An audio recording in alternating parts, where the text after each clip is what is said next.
It's the 9th of December and it's time for the 9th entry in my 24 ghost stories for Christmas.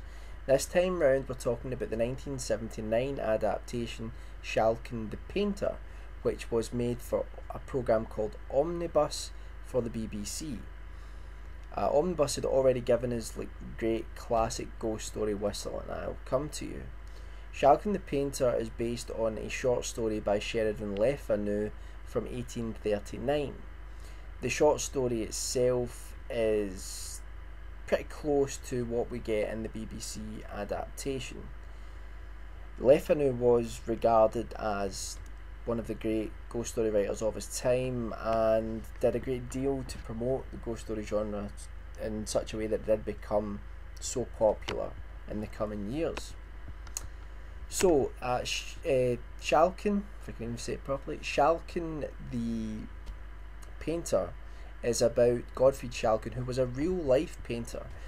We don't really know much about why Le Fanu wrote this story about him. It was a bit strange that he actually wrote about a real person, but it seems to have been based on the paintings that Le Fanu himself painted.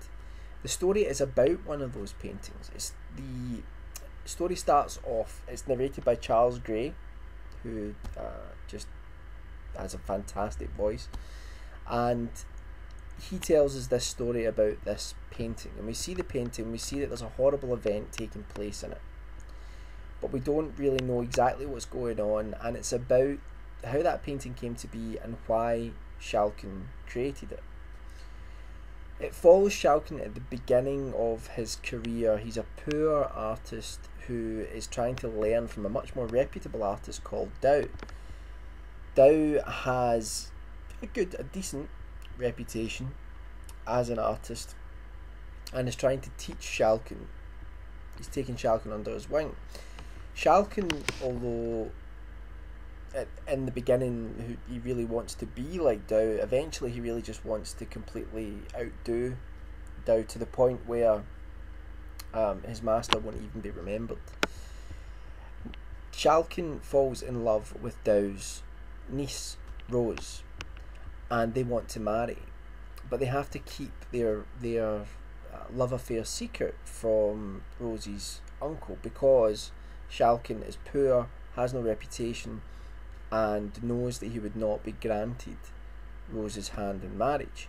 So they agree that Schalken will paint until he becomes famous and rich, and then, once he's made his name, he'll be able to marry Rose. Unfortunately, what happens is that while Rose waits patiently, Schalken becomes gripped by ambition, and becoming the greatest, most well-known painter is of far more importance to him than the woman he supposedly loves.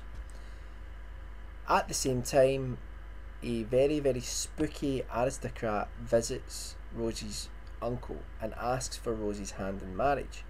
He is willing to pay an awful lot of money to marry Rose, and the uncle accepts. This aristocratic character is gaunt and pale and otherworldly, and he only seems to appear at night. Schalken doesn't seem to be that bothered about it. He says to Rose, "Oh, I'll become famous and I'll buy back the engagement 3 times over." But again, he doesn't fulfill his promise. Rose goes off and marries the aristocrat, and Schalken womanizes, sleeps with prostitute after prostitute, does whatever he wants, and just forgets about Rose. But the uncle does not. He sends Schalken out to find her, to find out how she's doing, because he's not heard anything. And Schalken goes out to find this aristocrat who is a really, and find Rose, although he's not really that bothered about being reunited with her. The aristocrat, it turns out, does not seem to be known in his local area. So that's the kind of story. It's about who is this aristocrat, what has happened to Rose, and it's about Schalken's ambition and obsession with success and status. It's very effective. The scenes where the aristocrat is present is they are really really creepy, really eerie, very well made, and the final scene to Schalken the Painter is frightening. I think there's perhaps a slight misstep with Schalken almost trying to float away from this horrible vision that he's seen, or like as if in a dream, and maybe that's what they're trying to say, that it is a dream, that it's not real. But I don't know. It could be that what he sees at the end is his guilt, and not a real objective thing. What I will say about the conclusion is that it bears a remarkable similarity to a key scene within Stanley Kubrick's The Shining. Now, this was 1979. I think I'm right, and no doubt someone will correct me if I'm wrong. I think The Shining was made in 1980. I'm forgetting, getting old. And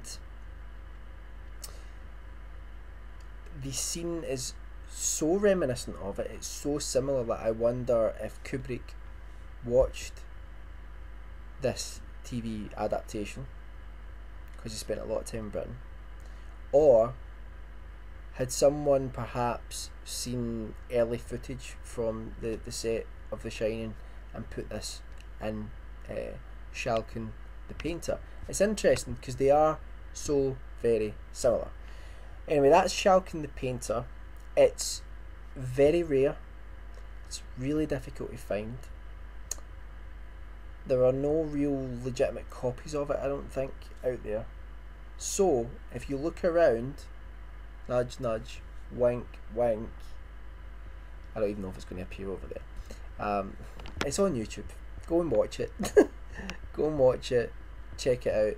Bear in mind, it is longer than most of the other BBC ghost story adaptations. It does come in at about an hour, or just over an hour maybe, and much of it is not supernatural. It's about this man's obsession with painting, but the supernatural element that comes in, that threads the story together and certainly ends the story, is really effective, and I really enjoyed it, and I think it's a ghost story which really deserves more attention. So I will link to the short story down below. It's quite short, funnily enough.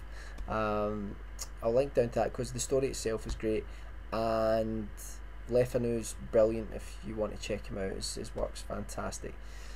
So go check out Schalken the Painter, and I'll be back tomorrow with the 10th